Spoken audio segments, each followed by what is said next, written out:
Hoy nos acompaña Juan Diego Boto, un magnífico actor, guionista y ahora también director, con quien vamos a hablar de su película En los márgenes, que se estrena mañana en cines. En los márgenes es una película que trata un tema que los medios ya no prestan mucha atención, pero que siguen marcando las vidas de mucha gente, los desahucios. Esta es la temática central de la película, pero no es el único tema social que explora. Para mí, lo que hace que En los márgenes sea una película tan potente es la manera en que retrata con una sensibilidad y un realismo apabullantes cómo la precariedad y la exclusión social crean comunidad, descolocan a los maridos, convierten a las madres en superheroínas, acorralan a las personas migrantes, dañan a la infancia, aíslan aún más a los mayores, frustran a quienes luchan por un mundo más justo, revelan las deficiencias de quienes supuestamente están ahí para protegernos y no lo hacen, y escapan a quienes son lo suficientemente privilegiados para ignorar su existencia. Juan, muchísimas gracias por acompañarnos hoy en nueva temporada, el espacio de cine y series de La Base. Primero de todo, quiero darte la enhorabuena por esta obra de arte que has hecho con un equipazo, un montón de talento, pero que es un proyecto muy tuyo, porque no solamente has dirigido la película, también has escrito el guión junto con Olga Rodríguez, también has actuado y mucho más. Entonces te quería preguntar, un poco por romper el hielo, ¿cómo ha sido para ti verte inmerso en este proceso creativo en el que has participado desde tantos frentes distintos? Bueno, pues ha sido, muchas gracias por invitarme. Ha sido un proceso muy largo, pero muy bonito, que hemos mantenido a lo largo de muchos años. Cuando empezamos a escribir esta historia, cuando empezamos a investigar sobre el mundo de los desahucios, había empezado a tantear una secuencia en la que una pareja discutía la noche antes de su desahucio y le comenté a Olga Rodríguez que tenía ese material. Ella había cubierto en lo más duro de la crisis había cubierto varios desahucios, había hablado con muchas trabajadoras sociales, había hecho una entrevista a unas trabajadoras sociales que a mí me había impactado mucho. Entonces, a partir de ahí empezamos como a navegar juntos por un montón de asambleas y a conocer un montón de gente, a entrevistarlos, a conocer a sus hijos, sus familias, a recorrer con ellos, distintos momentos de su proceso de desahucio. Hablamos con trabajadoras sociales, con abogados, con gente de banca. Y eso, que fue un proceso muy largo y que fue intercalándose con otros trabajos que teníamos, terminó destilándose en este guión final, ¿no? Que de alguna manera es un recorrido por los distintos aspectos no ya de un desahucio, sino en general de la precariedad, ¿no? De esos lugares donde el Estado falla, donde el Estado no llega, donde los servicios asistenciales no llegan, donde lo único que sostiene una parte de nuestra sociedad ahora mismo son las redes solidarias, donde unas se sostienen a las otras, y habla de un retrato de una parte de nuestra sociedad que normalmente, a la que normalmente no nos asomamos, pero que viven en sus carnes la profunda violencia estructural que se ejerce sobre ellos, ¿no? Es una violencia que a veces es casi invisible, pero que tiene muchas caras y muchos nombres. No es solamente un fondo buitre, no es solamente un banco, es un conjunto de burocracia con bancos, con desidia, con trabas normativas que van convirtiendo sus vidas en una dolorosa gincana que los va orillando cada vez más afuera del centro de las ciudades. Y bueno, según tengo entendido, En los márgenes nació por una propuesta que te hizo Penélope Cruz de hacer una historia sobre una pareja, sobre celos, etcétera, ¿no? Pero tú acabas escribiendo una escena sobre una pareja que discute, ¿no? Que sale en la película, es la que interpretáis tú y Penélope Cruz, pero que discuten la noche antes de que los desahucien. ¿Cómo fue esto qué te llevó a escribir una escena sobre un desahucio, de ir de los celos a de repente el desahucio?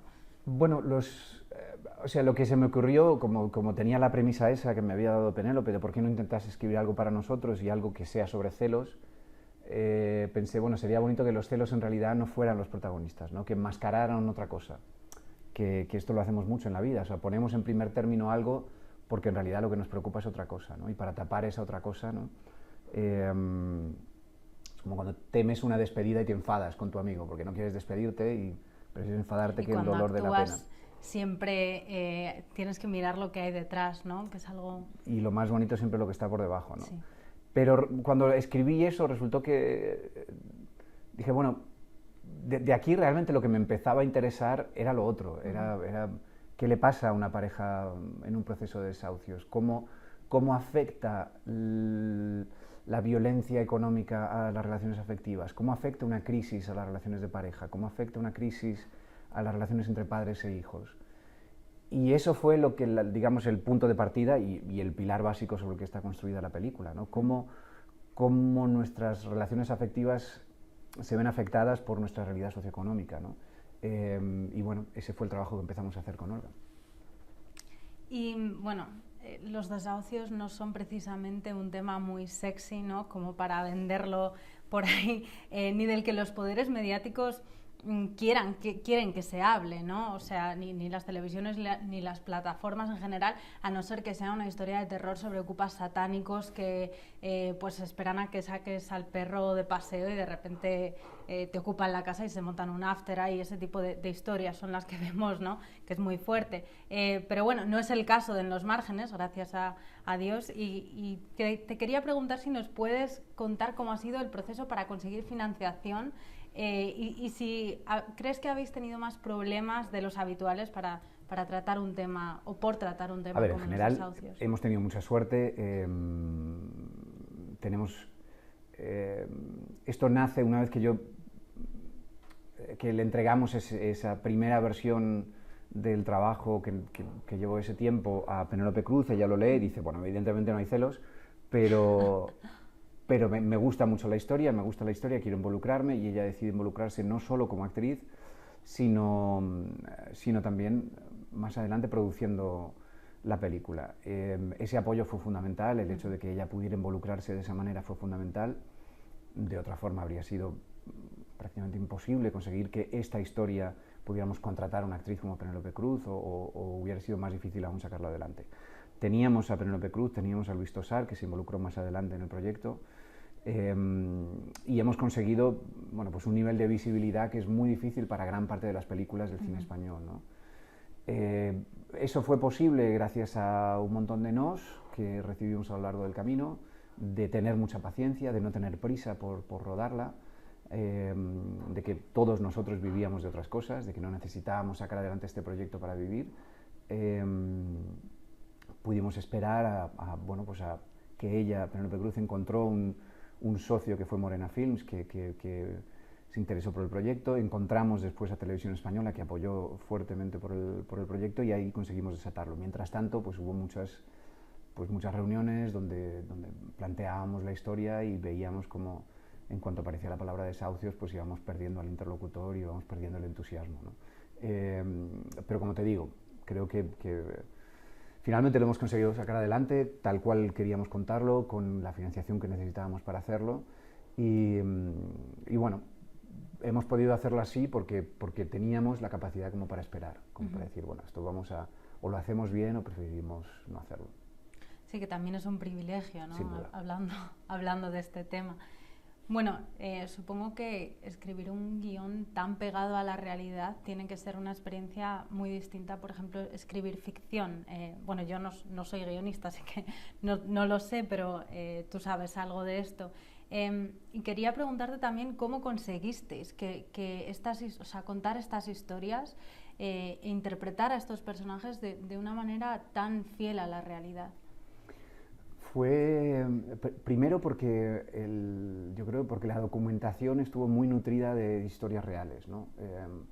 De pequeños detalles que hacen que tuviéramos como, bueno, mucho conocimiento de las pequeñas cositas que marcan la diferencia a la hora de contar una historia, ¿no? Y luego porque todo el equipo se involucró mucho en la historia. Tuvimos Penélope Cruz le presentamos a 3 mujeres que nos habían servido de modelo para crear su personaje, de inspiración para crear su personaje. Ella pudo pasar tiempo con ellas, encontró una en la que le resultaba más inspiradora y pudo hablar con ella, conocer su historia, inspirarse en su forma de hablar, en su forma de andar, en las sensaciones que ella le transmitía. Lo mismo pasó con Luis Tosar, que le presentamos a varios abogados en los que nos habíamos inspirado para su personaje, y con todos los demás actores y actrices de la película, ¿no? Y no solo con ellos, sino también con el equipo técnico, que trajimos una asamblea a la productora y reprodujimos una asamblea donde las afectadas y los afectados contaban sus casos reales para que la gente entendiera de qué estábamos hablando, ¿no? Entonces, de hecho, en la película participan afectados reales. Hay un momento donde hay una asamblea donde los vemos contando sus casos. Prácticamente como un documental, ¿no? Porque lo que cuentan allí es sus historias reales, ¿no? Y yo creo que eso es lo que le da esa sensación de verosimilitud a la película que buscamos desde el principio. Bueno, a día de hoy España tiene una tasa de vivienda de las más bajas de Europa y, como bien resalta la película, los desahucios no son algo del pasado, sino que es algo que sigue ocurriendo hoy en día, y de hecho hay 100 desahucios al día en nuestro país. ¿Cómo se soluciona esta situación y qué opinas de que la ley de vivienda siga bloqueada? Bueno, no me atrevo a decir cómo se soluciona yo individualmente, pero me atrevo a aportar ideas que no son mías, que están ahí, y que son las que apoyan las distintas asambleas de vivienda.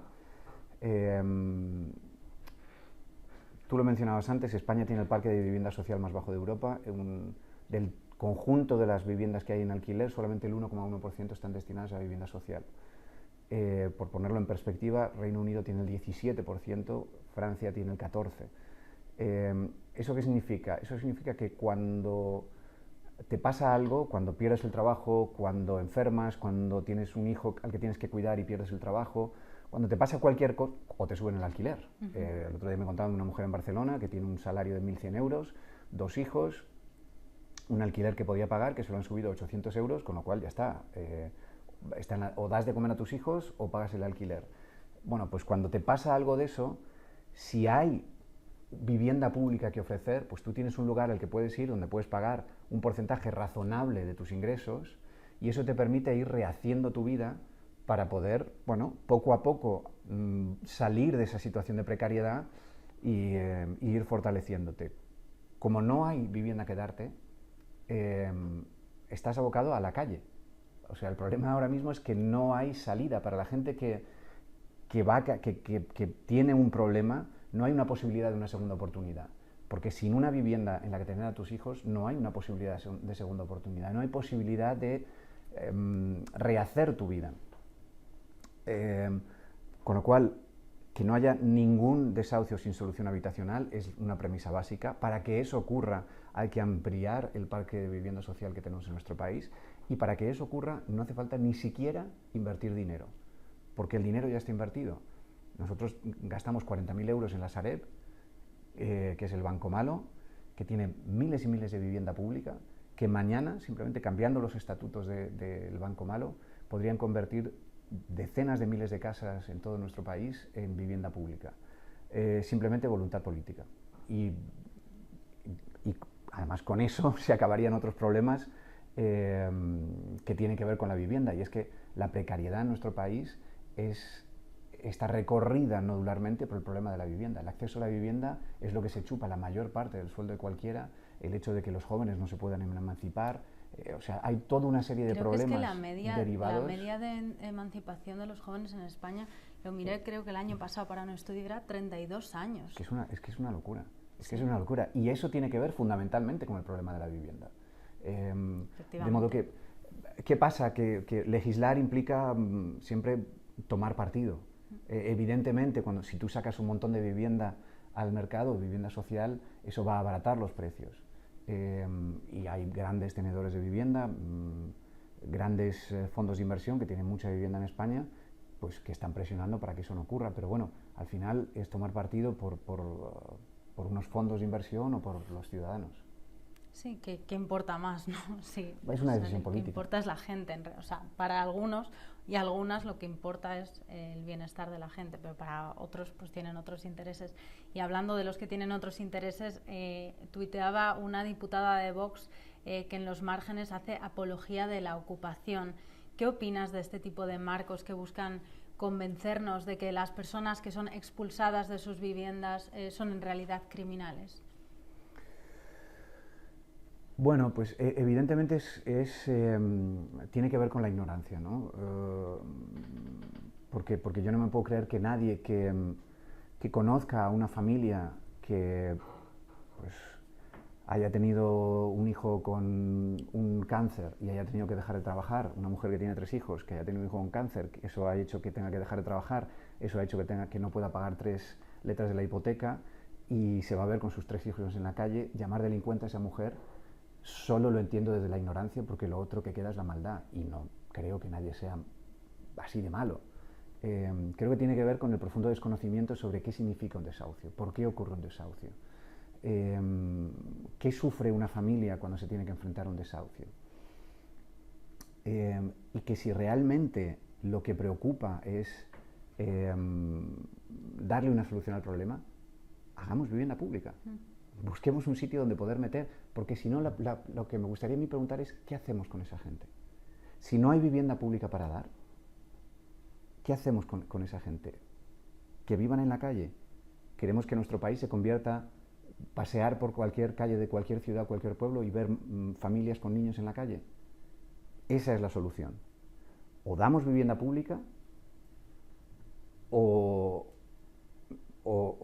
vemos a familias enteras en las calles. El perfil de la ocupación no es gente que está en tu casa y te roba lo tuyo. El perfil en nuestro país de la ocupación es gente que no tiene dónde ir, familias que van a estar con sus niños en la calle y deciden entrar en una casa que la inmensa mayoría de las veces son casas de propiedades de grandes tenedores, de grandes bancos, de fondos buitres, que llevan años y años y años vacías y deciden entrar ahí tratando de negociar con la propiedad para poder tener un sitio en el que vivir. Si eso nos parece mal, será porque tenemos una solución alternativa que dar, porque si no, la única que queda es ver familias con niños en la calle. Y si vemos familias con niños en la calle, servicios sociales se los va a quitar. Vamos a invertir más dinero en servicios sociales para que puedan cuidar de esos niños. Luego se quejan de los menores no acompañados. Luego se quejan de los menores no acompañados y que hay mucho dinero que gastamos en servicios sociales. Es muy sencillo,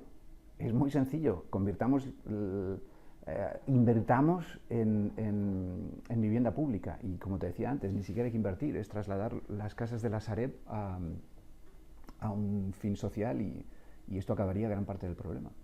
Bueno, igual esta diputada de Vox se anima a ver en los márgenes y entonces empatiza un poco con la situación y ve las cosas distintas, ¿no?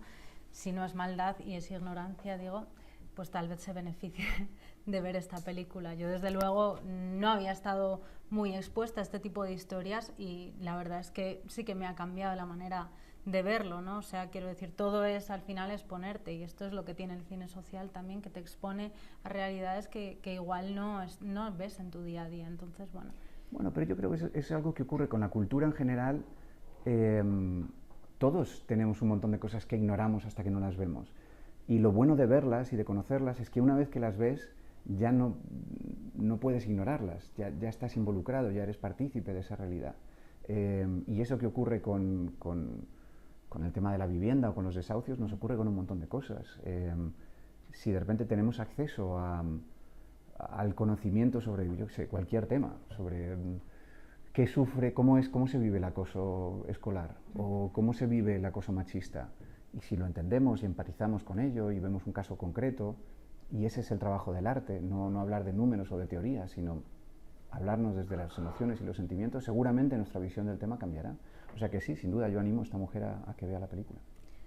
Otra cosa que te quería comentar que me llamó la atención es que la presencia de las fuerzas de seguridad es recurrente en los márgenes, pero creo que la manera en que se representa a la policía no es una manera muy convencional. Por ejemplo, pues no se les representa como héroes, ni son el centro de atención de la trama, como ocurre en un montón de series y películas, sino que se nos muestran desde el punto de vista de las personas que sufren la crueldad del sistema y también desde el punto de vista de las personas que luchan contra las injusticias del sistema.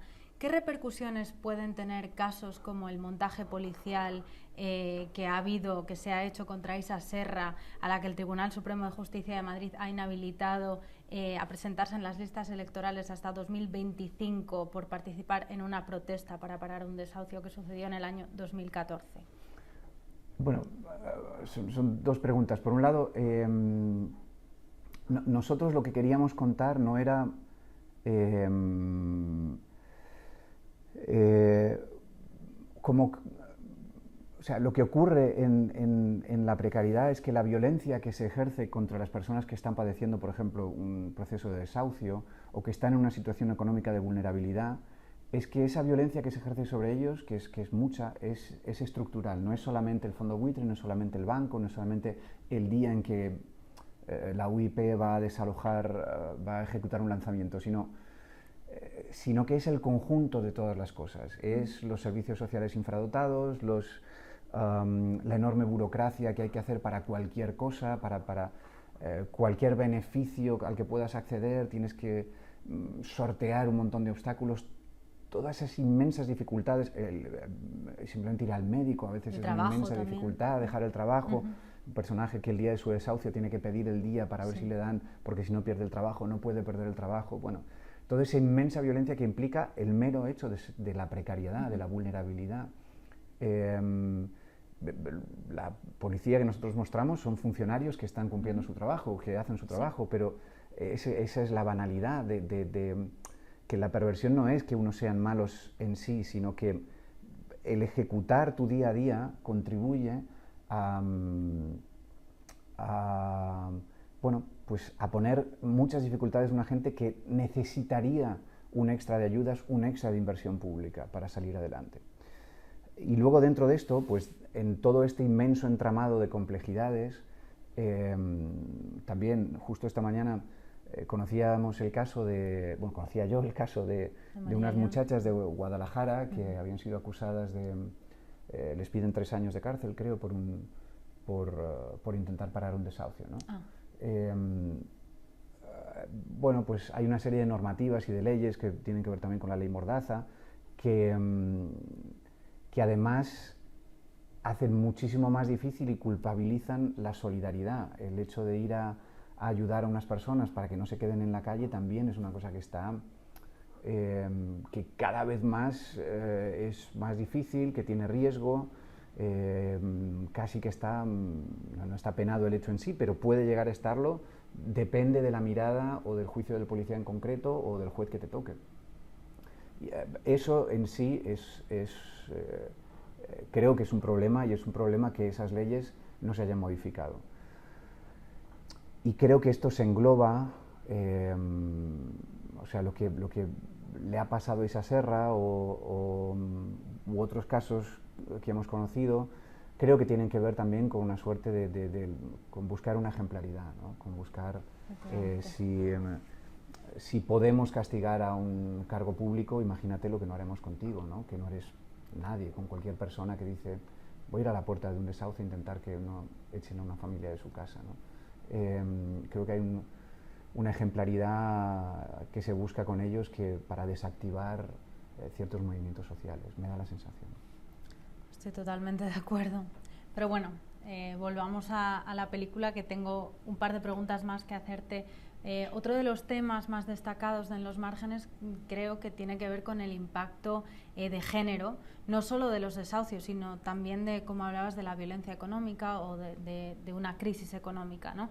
En la película tenemos unos personajes masculinos cuya identidad depende básicamente de su trabajo y de su capacidad de proveer a su familia. Por otro lado tenemos unos personajes femeninos que en momentos de adversidad horrible consiguen sacarlo todo adelante por alguna razón, ¿no?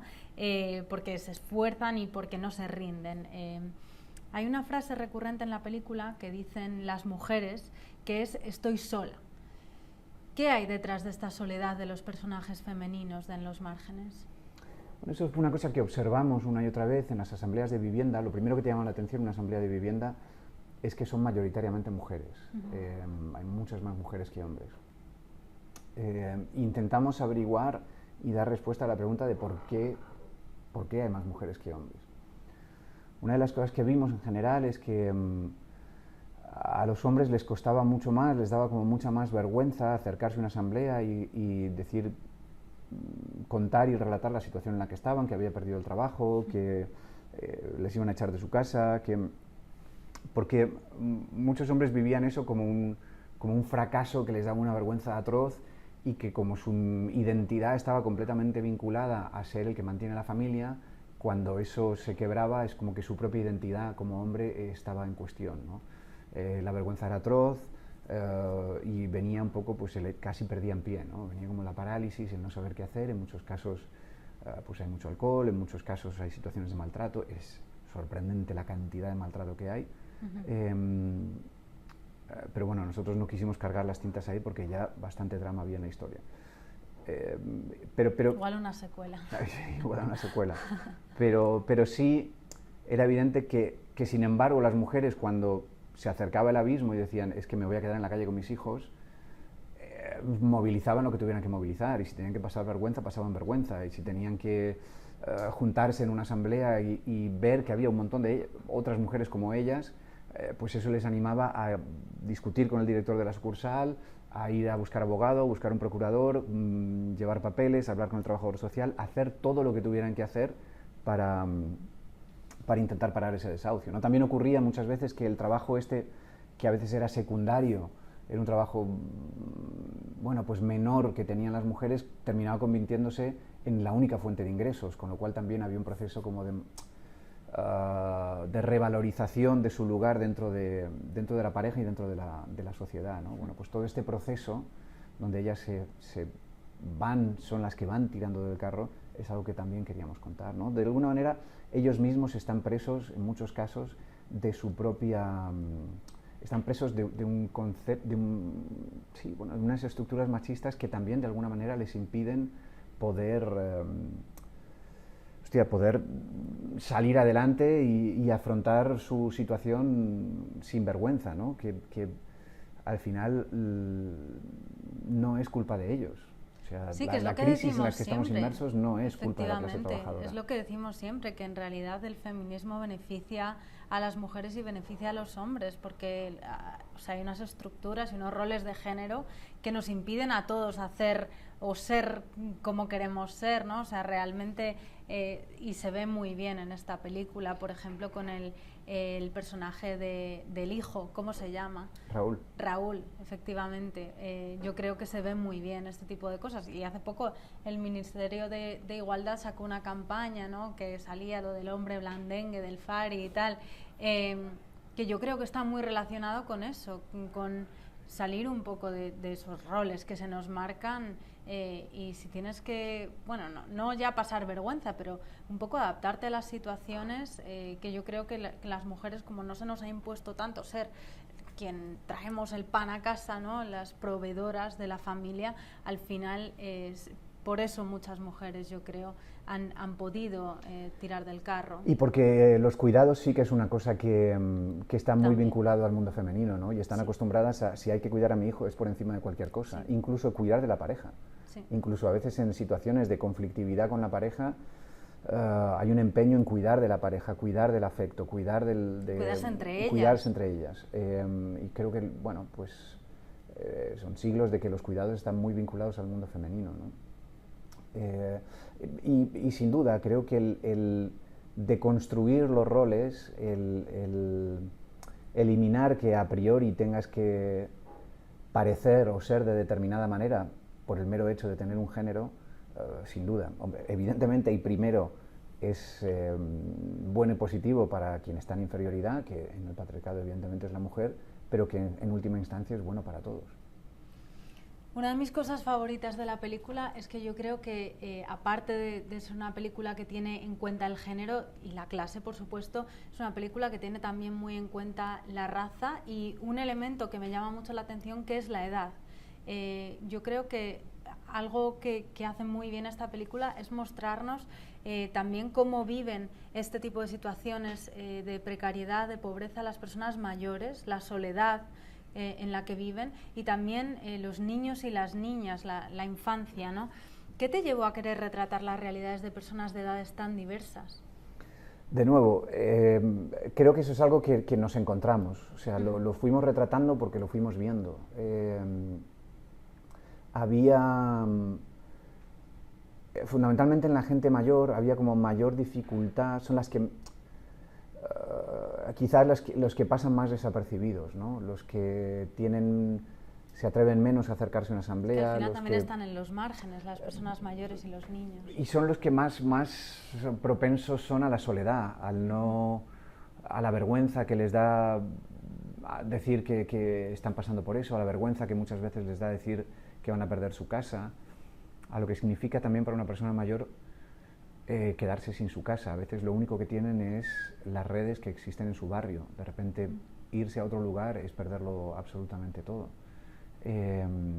O bueno, afrontar los casos más dramáticos que hemos conocido, generalmente han tenido que ver con gente mayor, ¿no? Gente mayor que ha vivido en silencio su proceso de desahucio y han optado por una solución dramática siempre en soledad, ¿no? Bueno, pues eso también nos parecía que merecía la pena contarlo, porque todo esto encajaba en la premisa central de cómo afecta a las relaciones afectivas una crisis económica, ¿no? Bueno, el año pasado, y ya con esto termino, no sé si la has visto, pero salió en Netflix una serie que se llama Maid, o La Asistenta. Sí, me han hablado muy bien, pero no la he visto. Pues tienes que verla.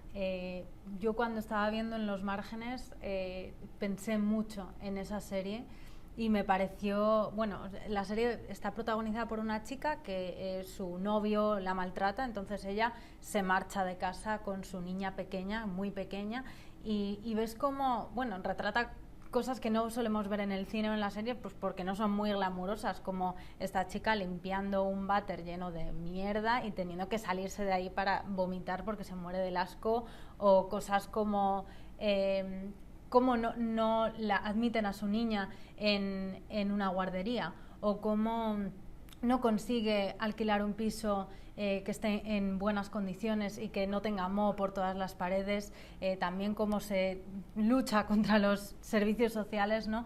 Y me recordó un montón. Entonces te quería preguntar si nos recomiendas alguna peli o serie al hilo de Los márgenes que trate pues algún aspecto social como los que se tratan en la película. Ahora mismo, bueno, hay una película que se hizo hace muchos años, unos cuantos años, sobre un desahucio que se llama Techo y Comida, una película española que la protagonista era Natalia de Molina, que es una película estupenda. De nuevo es también un caso de soledad, no era una mujer que buscaba un entorno de solidaridad, sino bueno, era un caso individual en soledad. Una película creo que estaba muy bien hecha y muy bien actuada. Y ahora mismo me pillas. Bueno, con una me vale. Tendría que pensar, pero bueno, tiene que haber un montón. Si se te ocurre me dices, que yo siempre estoy buscando pelis nuevas que ver y series. Pues nada, muchísimas gracias por venir hoy. Gracias también a Olga, a Penélope, a Luis Tosar y a todo el equipo de En los márgenes por humanizar a través del cine a las personas que yo creo que los bancos, los medios y ciertos políticos deshumanizan todos los días. Creo que necesitamos más cine social y más películas como En los márgenes. Y a quienes nos estáis escuchando hoy, pues ya sabéis, tenéis que ir al cine mañana o este fin de semana, si no tenéis plan, a ver En los márgenes, que yo creo que os va a cambiar la mirada, ¿no? Y bueno, llevaos Kleenex, porque yo por lo menos salí de ahí, bueno, empecé llorando y terminé llorando, así que yo recomiendo que la gente se lleve unos Kleenex para ir preparado a ver la película. Pues nos vemos en los cines.